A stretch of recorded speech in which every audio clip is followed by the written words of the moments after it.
এটা হলো শেখ হাসিনার ভূত। যেই ভূত শেখ হাসিনাকে ধরেছিল, শেখ হাসিনা বিতাড়িত হওয়ার পর থেকে সেই ভূত এখন বর্তমান বিএনপির ঘাড়ে সওয়ার হয়েছে। ভূতটা হলো জনগণকে অপমান করার ভূত। শেখ হাসিনার 15 বছরের শাসনামলকে যদি খুব সংক্ষেপে বর্ণনা করা হয়, তাহলে সেটা ছিল এদেশের জনগণকে নিয়ে উপহাস করা, জনগণকে যখন তখন যেভাবে ইচ্ছা সেভাবে অপমান করা।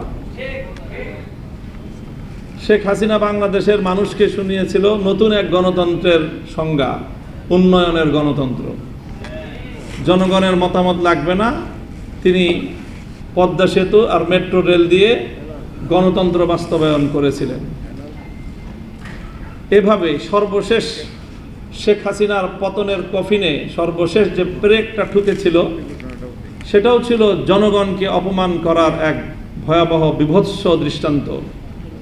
বলেছিল বাংলাদেশের 4 কোটি ছাত্র জনতাকে রাজাকারের নাতিপুতি। ভুলে যাওয়ার কথা নয়, আমার দেশের আত্মমর্যাদা সম্পন্ন 4 কোটি ছাত্র জনতা সেদিন রাতের অন্ধকারে বেরিয়ে এসে বলেছিল, আমি কে তুমি কে। এত তাড়াতাড়ি ভুলে গেলেন জনগণকে অপমান করার পরিণাম? সেই শেখ হাসিনার জনগণকে অপমান করার ভূত এসে সওয়ার হয়েছে এখন বিএনপির কাঁধে। এই জন্য বিএনপির পক্ষ থেকে একবার জনগণের সার্বভৌমত্বের প্যারালাল এনে দাঁড় করানো হয় তাদের 2/3 সংসদের এই সার্বভৌমত্বকে। এখানে সংসদে দাঁড়িয়ে গোটা জাতিকে মূর্খ সাব্যস্ত করা হয়। বলেন নাই উনি যে এদেশের জনগণ তারা যে গণভোটে ভোট দিয়েছে, না বুঝে ভোট দিয়েছে? গোটা দেশের জনগণকে মূর্খ সাব্যস্ত করেন, এরপরে উনি মাস্টার সাজেন এই মূর্খ জনগণকে বোঝানোর জন্য। উনি মাস্টার সেজে এদেশের সংসদের 300 সদস্যকে আর এই 300 সদস্য যারা গোটা দেশের জনগণের প্রতিনিধিত্ব করে তাদেরকে সংবিধান পড়ান মাস্টার সেজে। দাম্ভিকতার একটা সীমা থাকা উচিত। আপনারা জনগণকে অপমান করছেন। এই ভূত আসলে আপনাদের ঘাড়ের নতুন ভূত না, এটা শেখ হাসিনার ঘাড়ে সওয়ার হওয়া সেই পুরাতন ভূত আপনাদের কাছে এসেছে। আল্লামা সাঈদী রহমতুল্লাহ আলাইহির একটা খুব আলোচিত দৃষ্টান্তর কথা বলে আলোচনা শেষ করছি। ওই যে একটা আপনার বন্টনের গল্প শুনিয়েছিলেন না, যে সিংহ, গাধা আর শৃগাল মিলে একটা শিকার করেছে। এরপরে সিংহ বলেছে, এখন তো শিকার করলাম গরু, হরিণ আর খরগোশ, এখন 3 জন মিলে শিকার করেছি, বন্টন না করে তো খাওয়াটা এটা বেইনসাফি দেখায়। কাজেই একটা পদ্ধতি অনুযায়ী তুমি বন্টন করো। গাধাকে বন্টন করতে দিল, গাধা বন্টন করলো, আপনি বড়, আপনি গরুটা খান, আমি মাঝারো, আমি হরিণটা খাই, আর ওই পাতি শিয়াল ও ছোট ও খরগোশটা খাক। তো সিংহ এক চড় মেরেছিল, এক চড়ে তার ঘাড় উপরে পড়ে গিয়েছিল। এরপরে বলল যে শৃগালকে বলল, তুই ভাগ কর। না মহারাজ, কি ভাগ করব?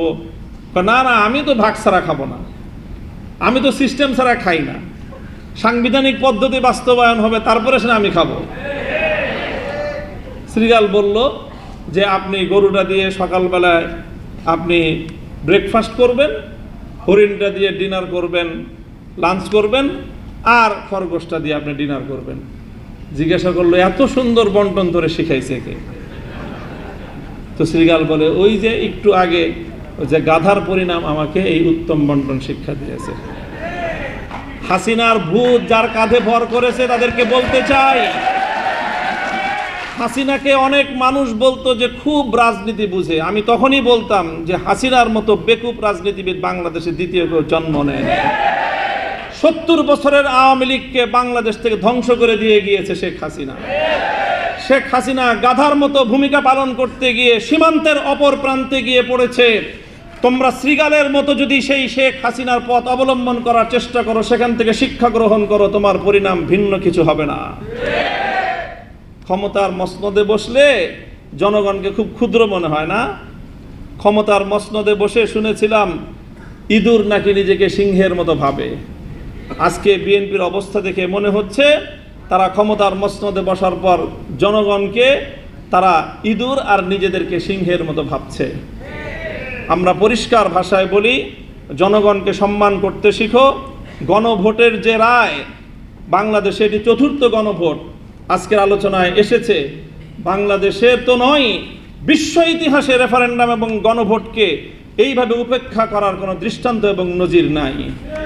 এই নতুন নজির সাব্যস্ত করে, নতুন নজির স্থাপন করে নিজেদেরকে ইতিহাসের আস্থা করে নিক্ষেপ করবেন না। শহীদ জিয়াউর রহমান, বেগম খালেদা জিয়ার, বিএনপির প্রতি আমাদের এটা সর্বশেষ শুভকামনা।